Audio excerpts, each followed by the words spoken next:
important because we want to have inventory available when the customer wants it, not necessarily when we could deliver it. Now, I've been talking a lot about usage, and we have to look at every transaction, every outgoing transaction, I could say, every sale, every transfer, every production order. And we always have to ask when deciding whether or not to post the quantity sold, transferred, otherwise used in a specific transaction. If we are deciding whether or not to post that to usage, we have to ask, do we want to replenish inventory with this quantity of this item in this warehouse to meet our customers' future needs? I'm going to repeat that. Do we want to replenish inventory with this quantity of this item in this warehouse to meet our customers' future needs? Okay? Sometimes you're going to say yes. Sometimes you're going to say a specific transaction was unusual and we don't want to do it. Now, usage is not going to be another word for sales or shipments. One of the big things that we're going to do is, or that we need to do, is to correct usage for stockouts. Stockouts occur, you don't have material on the shelf, and you can't supply the customer with a product. Your sales go down. Okay? Look at the item on this particular slide. 4 weeks ago, I sold 1,004. 3 weeks ago, 952. 2 weeks ago, 1,142. Last week, I only sold 125. Wow, my sales took a big dip. Why? Because I was out of stock for 6 of the 7 days last week. I was out of stock for 6 of the 7 days last week. Now, if I were to base a forecast on an average of what I sold over the past several weeks, I would get a forecast of 740 pieces for the upcoming week. I don't think 740 is a good prediction of what I could sell this week of this particular item. Okay? That stockout is driving my forecast down. We have to take steps to correct our usage history to negate the effects of that stockout. What can we do? Well, we can say, how many would we have sold? How many would we have sold had this item been in stock for those 6 days that we in fact had none on the shelf? We can look at the forecast per day, multiply it times the number of days I was out of stock, and calculate what we will call a usage adjustment.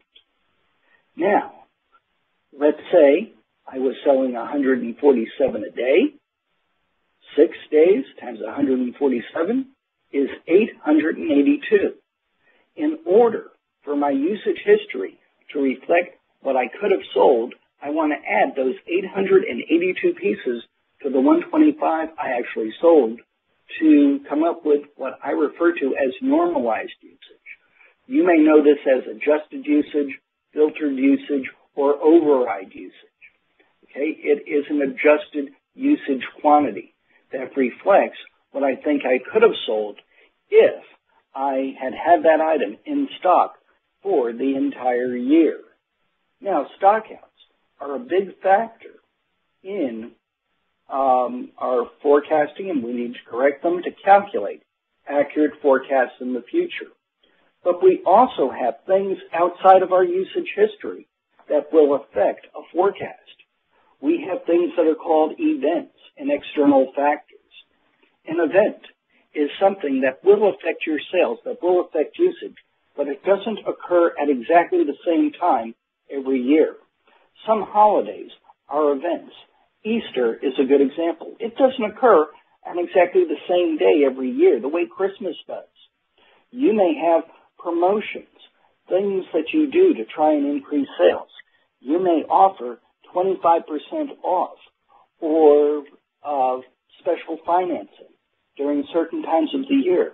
But if you don't offer them at exactly the same time every year, we need to treat them as events, and I'll show you why in a second. There are some external factors, external to your organization, that also will affect your usage, should affect your forecast. These include changing market tastes, the economy, the weather, for example. Your sales may go down dramatically if you have an incredibly wet weekend or an incredibly cold spring. Okay? Now, events, external factors, we really don't see them in our past usage history. Okay? They're not going to occur at exactly the same time every year. We have to do something to our forecast and even to our usage history to adequately compensate for these factors. I want you, and maybe just in a loose leaf notebook, to start recording the things that you think will affect sales. These could be promotions. These could be special offers. As I said before, they could be the weather. They could be anything, something that you think may affect usage. And I want you to write it down. Afterwards, you test to see, did that particular event, whether it's a promotion, the weather, whatever, did that actually affect usage and by how much? Okay? I want you to record that in your notebook. For example, when we offer a promotion, maybe a discount of 15%, our sales go up by 25% on this particular category of products or this particular individual item. Okay, so we're going to record the results.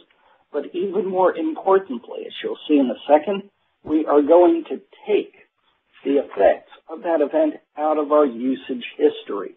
Okay, let's look at a couple of events.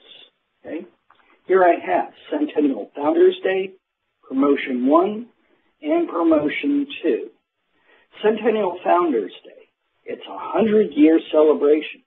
I celebrated it last April. I don't plan to celebrate it again until the year 2110. So I'm not too concerned about recording the results. I just want to take the effects of that event out of my usage history. Promotion 1, though, and Promotion 2. Well, I ran Promotion 1 twice. Once you can see back in February, once in June. First time, I had an increase in sales of 14%. Second time, 26.8% increase in sales. Pretty good. Promotion 2, you can see I had an increase in sales from the time period prior to the event to the time period during the event of 13.2%. That's interesting. Well, first thing I need to do is, after I record, of course, the effects of the event, is to adjust my usage history. In that 100-year celebration, I had a decrease in sales of 25%. I don't know, maybe they closed the street in front of my store for the big parade. Well, all I know is that during the week of April 23rd, my sales went down 25% on a particular item. Okay? They went from 119 during the week of April 16th to 89 during the week of April 23rd. Well, I don't want to forecast future demand based on selling 89 pieces during the week of April 23rd. So I am going to boost my usage history. I am going to adjust my usage history by increasing it by 25%, which would be 30 pieces, to get an adjusted usage for April 23rd of 119 pieces. This is going to give me the data I need to calculate a good forecast in the future. Whenever I actually calculate adjusted usage for an event or an external factor, I will take the actual usage, in this case 89 pieces, you see this at the bottom of the screen, and divide it by one, I say plus the difference from normal usage. Well, if sales went down, it would be 1 minus 25%, or 0.75, to come up with that adjusted usage quantity of 119. Let's look at the example of Promotion 1. Well, Promotion 1, the last time we ran it, resulted in a 26.8% increase in sales. That's great, but I adjust that increase out of my usage history.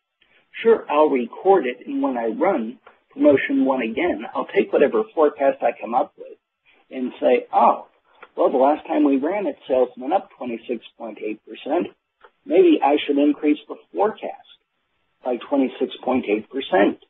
But for right now, I have to take the effects of that promotion out of my usage history. I do that by dividing the 595 pieces by 1 plus the increase. So I divide the 595 plus, divide 595 by 1.268. That's 1 plus the 26.8%. And I get my normalized usage. This way, I have good usage history to calculate a forecast, even though this promotion is not going to run at exactly the same time every year. Okay? Now, we mentioned some events. Let's talk just for a second about external factors. External factors are outside of your organization, and yes, they can greatly affect your forecast. A lot of you are seeing this in interest rates, housing starts, the fact that your company may be opening new territories or pulling out of existing territories, the price of commodities, if your goods are really dependent on the materials that you sell, be it oil or metals or some sort of food commodity, that can have a major effect on your sales. Okay? Competitors entering or leaving the market, another example of an external factor which will affect your forecast, and you have to plan for it. Now, a lot of people ask, what is the difference between an external factor and a promotion or an event? External factors usually affect a large group of products, and they affect those products over an extended period of time. By extended period of time, I'm talking about several months.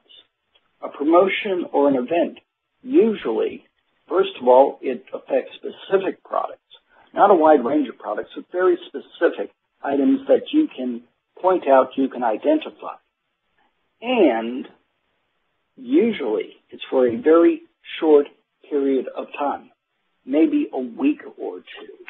Okay? But again, I want you to get very good at what we call the art of forecasting.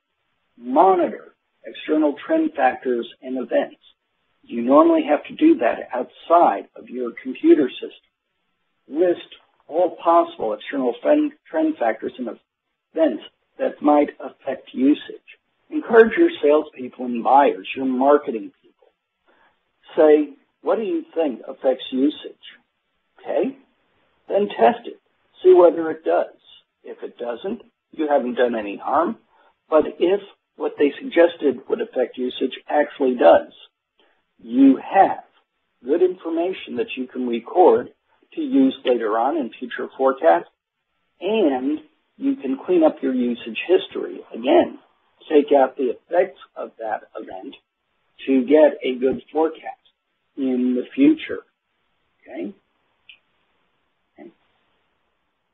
Now, I want to discuss a couple of other things. I really want to emphasize a couple of things, again, about usage. I prefer, whenever possible, to record usage when the customer wanted a product, not necessarily when we delivered it. Okay? Most of you have a computer system that will allow you to specify a promise date or request date for the customer. Okay? In this case, we had 10 pieces of a particular product due in week 1. We had 30 on hand, so we could deliver all 10 pieces. In week 2, we had requests for 20. We had 20 in the warehouse, so we could deliver all 20. But then we were out of stock. Week 3, week 4, we had requests for 15 and 12 pieces respectively, but we couldn't deliver them because we didn't have them in stock. They were back ordered. We didn't get a replenishment shipment in until week 5, when we could deliver a total of 49 pieces. That is, the 15 pieces from week 3, the 12 pieces from week 4, and the 22 pieces from week 5. All those put together, 49 pieces. Now, if I leave my usage history, the way you see it on that bottom line, when I delivered the product, my computer system may say, well, you have a strange pattern of usage. I'm going to plan on being out of stock for a couple of weeks and then stock up on the product. I don't want it to do that. I want it to replenish inventory based on how my customer wanted the product, how they wanted to buy. I want to post usage, as you see on that top line, for the product due. How can I do this? Well, a lot of good computer systems will record usage when the product is actually shipped or sold. Okay? Waits for it to be actually shipped or sold, but it will post that usage based on the date the customer wanted the product, not when we actually shipped it.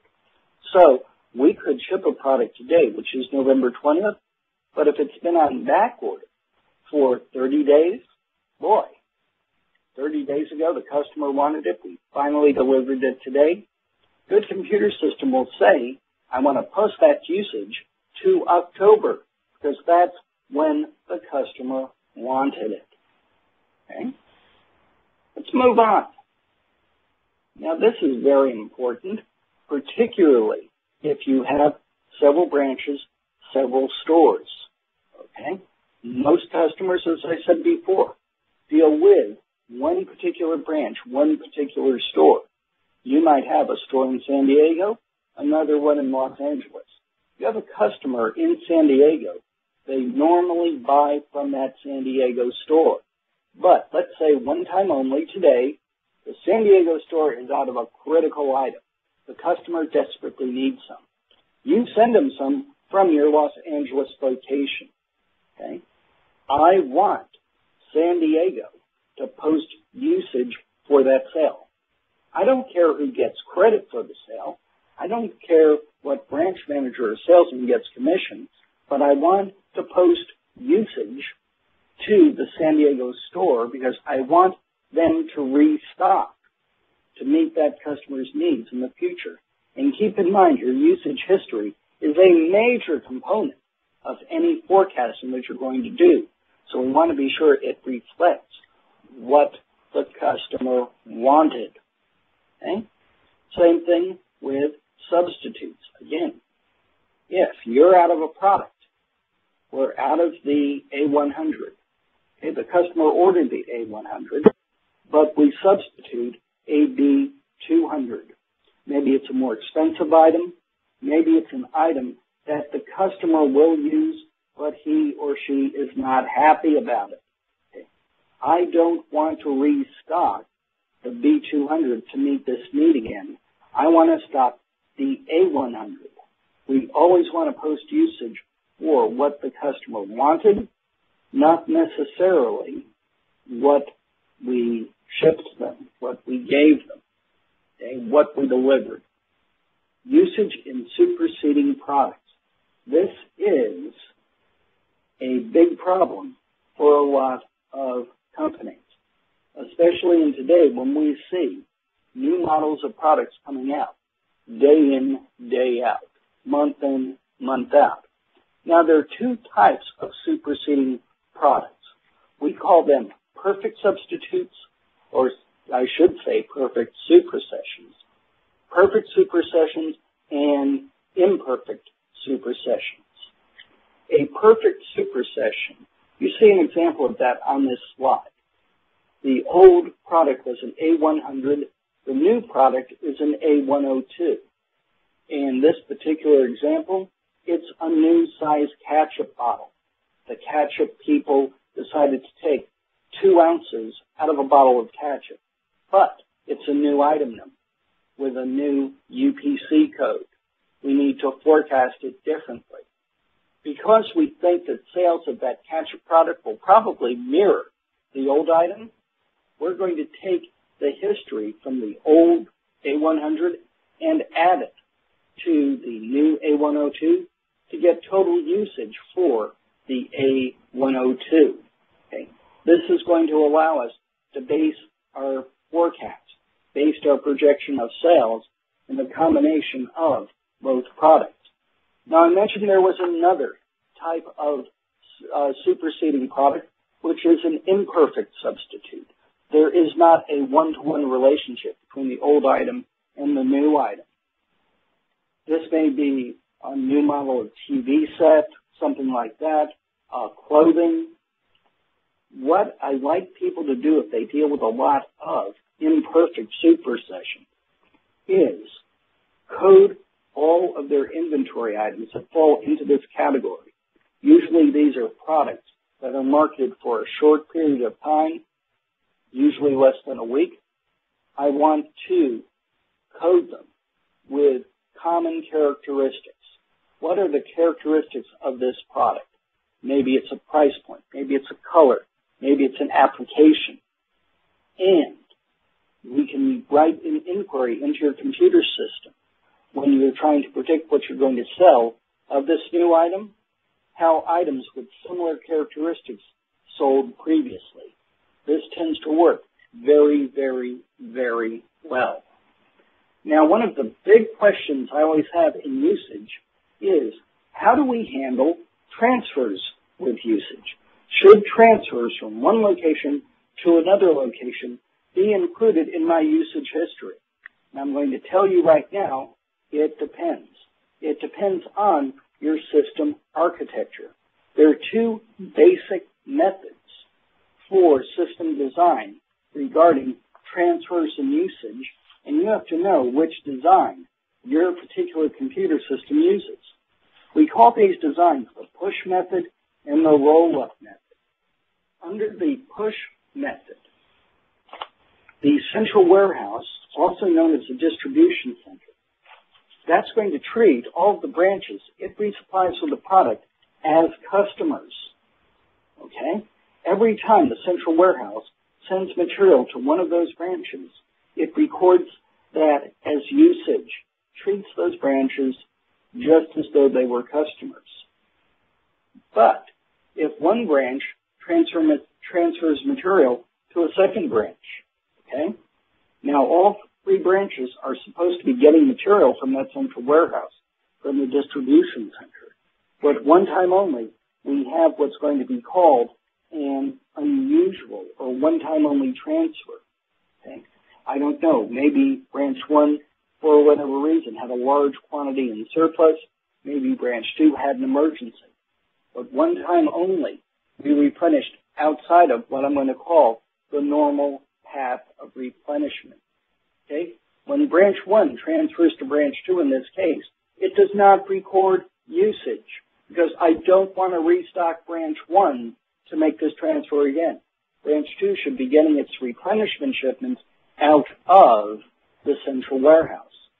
So under push replenishment, transfers are recorded as usage in the shipping warehouse only if that transfer follows what I'm going to call the normal path of replenishment.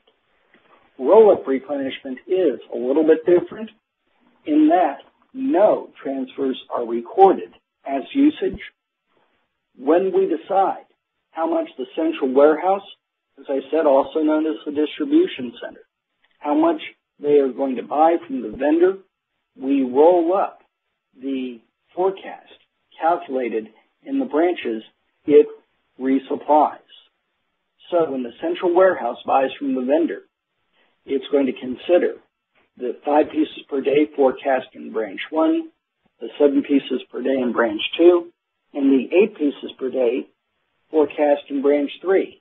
That's a total of 5 plus 7 plus 8. That's 20 pieces. Added to the 12 pieces it's going to buy for its own customers, it needs to buy to fulfill a total demand of 32 pieces. Really doesn't matter if your system uses push or roll-up replenishment. You just have to know which it does. Roll-up replenishment has some small advantages over push replenishment in that it's much easier to change the replenishment path, and you are restocking based on current needs, not what you sent that branch previously. But regardless of whether you use push replenishment or roll-up replenishment, if you have more than one warehouse, and actually if you only have one warehouse, it is critical, it is absolutely critical that for every item in every branch, every warehouse, you accurately record the normal path of replenishment. Where do you normally get this product? Okay? Boy, we've covered a lot so far, and we're just starting. Okay? I want to talk to salespeople right now and sales managers because you have invested interest in having a good forecast. Okay? A lot of salespeople complain that material is never in stock when their customers want it. And of course, it's in stock some of the time, but to them, it seems like they never have what their customers want when their customers want it. Well, we have to make salespeople participants in the forecasting process. How are we going to do that? Well, buyers and salespeople need to get together to discuss unusual activity that the system observes, the system identifies in the database, in your usage history. Okay? I want your computer system to point out unusually large sales and unusually small sales. And the salespeople and buyers have to get together and say, what happened? Is this activity that will not reoccur, or is this the start of a new trend? Why do I want to involve the salespeople in this process? Well, they are closest to the customer. They should be able to get this information. And what we have found over and over again is that reviewing unusual activity with customers actually can help generate additional sales from that customer. Every month, you should get out of your computer system what we call an unusual usage report. Anytime we have a significant difference between the usage and demand, on this particular report, the item is an A400. If you look in the center, you can see we had usage last month of 520 pieces. We actually sold 520, but we had a forecast demand of only 106. We were 414 pieces off. My forecast error was 390.1%. Wow, I'm way off. Well, in looking at the transactions that comprised that usage of 520, if you look at the second one from the bottom for Avon Piers, you see an unusual quantity of 400 pieces. I would suggest to you that best practice would be the buyer contacts the salesperson and says, why don't you call Avon Piers, find out, was this 400 for one-time only use, one-time only event, or are they going to be using this quantity regularly for the foreseeable future? And if they are, we can restock to meet that need. Okay? Buyer needs that information to stock this item properly. And the salesperson should view this as an opportunity to call Avon Piers and say, hey, we noticed some unusual activity, some good unusual activity and higher sales. Do you need us to stock this product in larger quantities in the future? This is truly a win-win situation. Okay? Now, I like unusual usage reports. They are probably the most important report that salespeople can review each month because they really show salespeople, as well as buyers, what's going on in the market, what's changing. I want you to have an unusual usage report Some of you may call it an unusual activity report or a skipped item report. They have various names, but I like this report sorted, not in product number sequence, not by any other value except the rank of the product, and then within each rank in descending order by size of the discrepancy. I want to see your A items, your most active items, at the top of this report. And within that category, I want to see the item that had the biggest difference between sales and usage. What item had the biggest forecast error? Okay? After I view all the A items, I'll go on to the B items, then the C items, and then finally my very slow-moving D items. Why do I want to see the A items on top? Because these are the items that need the most attention. They're the ones being demanded most by my customers. These are the ones I really have to work on. And if I can't get through all of my unusual usage, I know that at least I've covered those that are most important. Now, unusual usage might be high. Here, I sold 1,500 in June, where I had forecast that I would sell 368. Okay? Usage is more than 4 times the forecast. Okay? What happened? Did I have unusual activity, or is this the start of a new trend? The only way I can know that is by contacting the customer. Same thing if I have a very small usage compared to my forecast.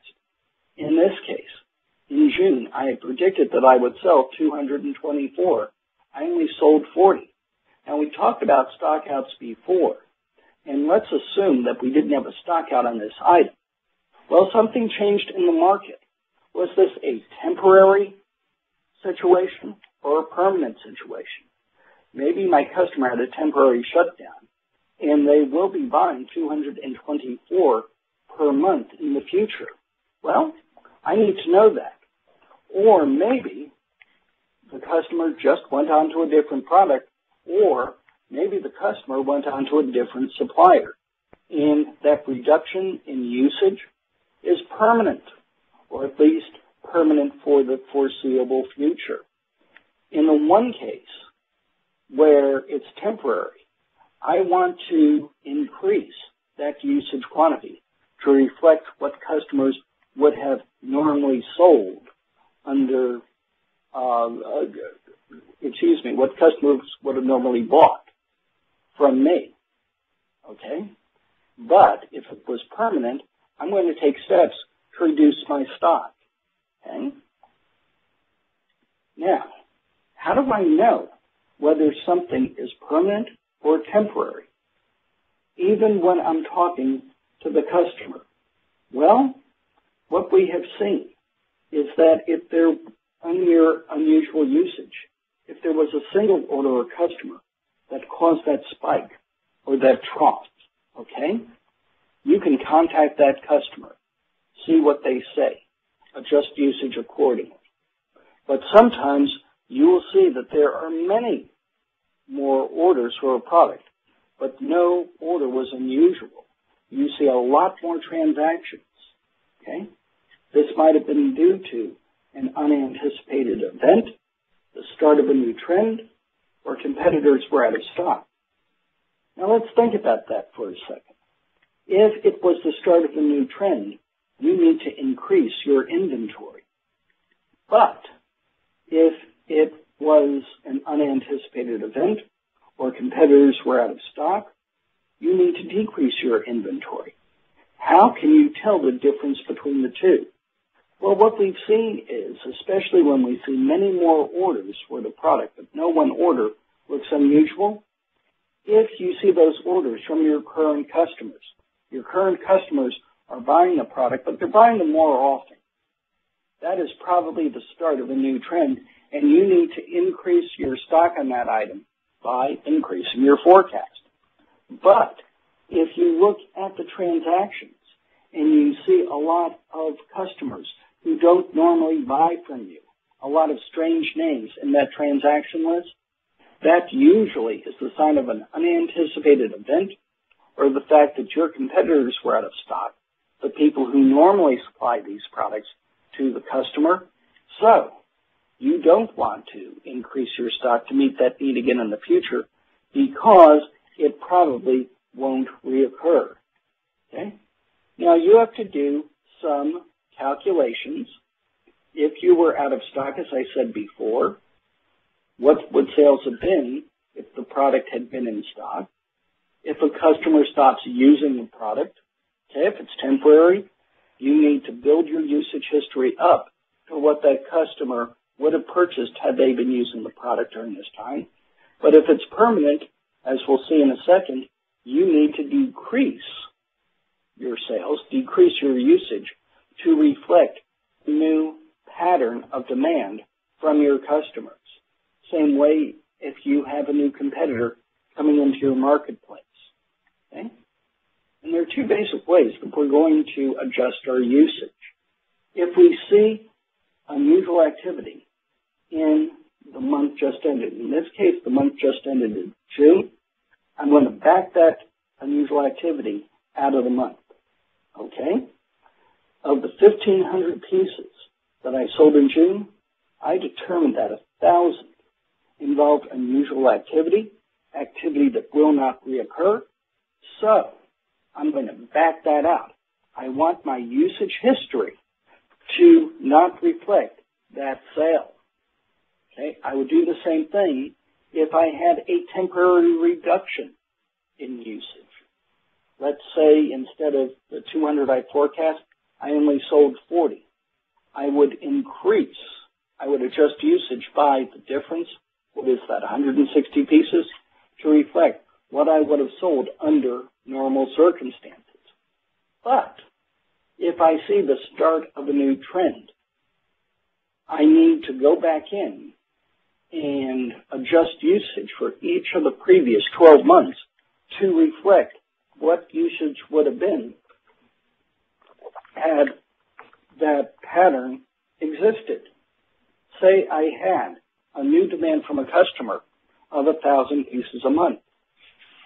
I could try adjusting my future forecast. That's very difficult to do for a number of reasons, because at some point the new usage is going to interfere with the old usage.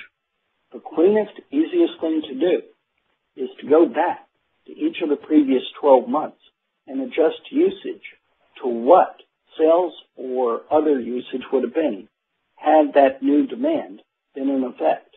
If I have a customer who's going to be buying 1,000 pieces of this product in June and every month into the future as far as we can see, I'm going to go back to each of the previous 3 months and add 1,000. I do the same thing if we lost a customer. I would take out their demand. And this is very, very, very important because your usage history, as I said when we started, is a special history maintained only for forecasting purposes. If you lose a customer, it's a problem. I grant you it's a problem. But if you lose a customer, and I'm talking about a major customer, and you keep buying as though they were still your customer, you have turned that problem into a disaster. Your sales are down and your inventory is ballooning. If you lose a major customer, I want you to write a special utility, have your IT people write a special utility to pull that usage out of your history. I want your history to look as though that customer had never bought anything from you. On the other hand, if you gain a customer, best practice is to adjust usage by adding their purchases from their previous supplier to your actual usage history. Take what they purchased from your competitors, add it to your usage history, and that way you'll have plenty of material for your existing customers plus this new customer as well. This works extremely, extremely, extremely well. What we are trying to do is share information, get good information to everybody in the supply chain. We want to replace inventory with this good information. Now, a lot of times your customers can give you good information, and we like to have your salespeople call on customers who can give them good estimates of what they're going to buy or what they're going to use in the future. We call these collaborative forecasts. Okay? Sometimes your customers can very accurately predict what they're going to use in the future. Okay? And we develop what's called a sales call report. Now, one thing that we have seen with customers who have the ability to predict what they're going to sell or use in the future, oftentimes they will overestimate what they're going to sell, what they're going to buy, what they're going to buy, what they're going to use. Okay? One way to get their predictions to be more accurate is to report back to them what they actually bought compared to what they estimated they would buy. We call this a sales call report because this is designed to be used with the salesperson sitting down with the customer or talking to the customer one-on-one over the phone and saying, hey, Charlie, item A100, which happens to be the first item on this report, you keep saying you're going to use 100 a month. That's the collaborative forecast, but you bought 26 3 months ago, 28 in August, 25 in September. Now, your estimates, what you're going to use, are way off.